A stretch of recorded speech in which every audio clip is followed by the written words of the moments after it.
최근 뇌과학 연구들은 나이가 들어도 뇌세포가 늘어날 수 있다는 사실을 새롭게 밝혀냈습니다. 더욱이 뇌세포는 머리를 많이 쓸수록 더 활발히 증가한다고 합니다. 지금까지 인간의 뇌는 나이와 함께 노화된다고 알려져 왔지만 최근 연구들은 기존과는 다른 결과들을 내놓고 있는 것입니다. 만약 나이가 들면서 머리가 나빠졌다고 느낀다면 그건 익숙해진 일상으로 인해 뇌 활동이 둔해졌기 때문입니다. 뇌신경세포는 서로 네트워크를 형성하고 있는데 외부의 자극을 받을 때면 이 연결에 변화가 옵니다. 머리가 좋아진다는 것은 뇌가 훈련을 통해 더 튼튼한 네트워크, 즉 두뇌 회로를 생성한다는 의미입니다. 뇌가 20년 젊어지는 두뇌 자극법에서는 일상생활 속에서도 충분히 실천할 수 있는 두뇌 자극 훈련법을 소개합니다. 기대가 되신다면 구독과 좋아요 부탁드립니다. 후각과 미각을 자극하는 눈 감고 밥 먹기. 오감을 자극하면 두뇌에 활력이 생깁니다. 익숙한 행동을 할 때 우리 뇌는 극히 일부분만 쓰입니다. 뇌의 생기가 돌게 하려면 어딘가 불편함이 느껴지는 상황을 연출할 필요가 있습니다. 뭔가 채워지지 않는 부자연스러움이 평상시 사용하지 않던 뇌의 신경세포를 자극하기 때문입니다. 우선 시각적인 정보를 차단해 봅시다. 눈으로 보여지는 익숙한 식탁의 정보들을 차단해 다른 감각으로 식탁 위를 짐작하게 하면 두뇌는 정신없이 바빠집니다. 뇌는 사용할 수 있는 모든 감각을 총동원해서 무슨 반찬이 어디 있는지 식탁 위를 헤맬 것입니다. 반찬에 젓가락이 닿았다면 촉각이나 후각을 이용해 탐색해 봅시다. 그런 다음 입으로 가져가 맛과 향으로 자신의 판단이 옳았는지 확인합니다.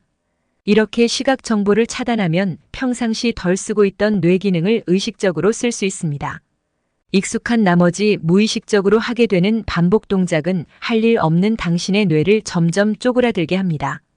쓰지 않는 근육들이 퇴화하는 것처럼요. 코 막고 커피 마시기. 코를 막고 커피를 마셔봅시다. 평소대로라면 커피 향이 후각을 통해 뇌에 인식되겠지만 향이 없어진 커피에 당황한 뇌는 미각만으로 입속 내용물을 필사적으로 분석합니다. 이런 혼란함은 뇌로 하여금 졸고 있던 뉴런들을 깨우는 자극이 됩니다. 커피 향을 맡으며 물고기 사진 보기. 냄새는 특정한 대상을 떠올리게 합니다. 커피 향은 나는데 보이는 것은 커피가 아닌 물고기라면 이런 돌발 상황이 일어나면 우리 뇌는 이에 대처하기 위해 정신없이 분주해집니다. 후각의 기억은 상당히 강렬합니다. 평상시 우리는 거의 냄새를 인식하지 않은 채 살아가기 때문에 독특한 향은 그만큼 기억에 선명하게 새겨집니다. 향기와 기억의 관계는 대단히 밀접해서 이런 향은 이럴 때라는 패턴이 우리의 머릿속에 깊이 새겨져 있습니다. 그런 상식을 역으로 이용하면 뇌를 강렬하게 자극할 수 있습니다. 후각과 시각을 교란시키면 그 진한 향기만큼 기억도 강렬해집니다. 늘 다니던 길 아닌 다른 길로 가보기. 익숙해진 습관은 뇌를 지루하게 합니다. 낯선 경험, 낯선 일은 사람을 긴장하게 만듭니다. 익숙해진다는 것은 대뇌와 소뇌 안에 절차 기억 프로그램이 완벽하게 갖추어졌음을 의미합니다. 그 프로그램이 완성되면 그 동작은 무의식적으로도 수행할 수 있게 됩니다. 하지만 그건 뇌의 입장에서 보면 굳이 머리 쓸 일 없는 지루한 일인 겁니다. 그래서 익숙하지 않은 낯선 일에 자꾸 도전장을 내미는 것이 좋습니다. 아주 작은 변화라도 끊임없이 시도해 봅시다. 새로운 두뇌 회로를 만들기 위해서는 색다른 경험과 자극이 필요합니다. 운전으로 뇌를 단련하고 싶다면 렌터카를 운전해 봅시다. 처음 타보는 낯선 차는 사람을 긴장하게 만듭니다. 각종 컨트롤러나 핸들 감각에 익숙치 않아 당신은 불안에 빠질 것입니다. 하지만 뇌에는 자극이라는 비타민이 됩니다. 사람들은 일상의 안주와 새로운 것에 대한 추구라는 두 마음 사이에서 고민합니다. 당신은 어느 쪽에 가까운가요? 물론 당신의 선택이지만 끊임없이 변화를 추구하는 사람만이 머리가 좋아진답니다. 변화를 추구하라고 해서 거창하게 생각할 필요는 없습니다. 귀가할 때 평소 내리던 정거장보다 한 정거장 먼저 내려서 걸어가거나 한 정거장을 더 걸어가 차를 타보세요. 그런 일상적 노력이 뇌를 언제나 싱싱하게 유지시켜 줄 것입니다. 해외여행지 지하철은 최상의 뇌 훈련 장소.